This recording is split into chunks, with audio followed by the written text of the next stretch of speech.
لكن ninkaa waxaan leeyahay bal salaadaadana dib ugu noqo masaajidana ku xidhan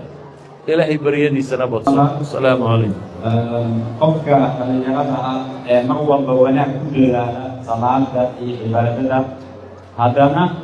qalad iyo dembi la imaanaya haddana soo laabanaya haddana qalad iyo dembi kale la imaanaya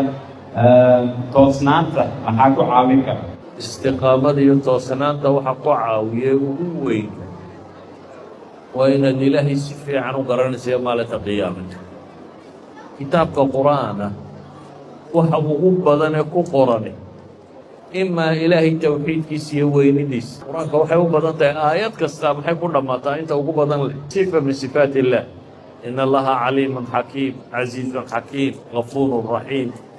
inta ugu badan leh qur'aanka waxaad arkaysaa aayaadka qur'aan oo ku wada dhammaanaya maxay ilaahay asmaadiisa taa macnaheedu waa maxay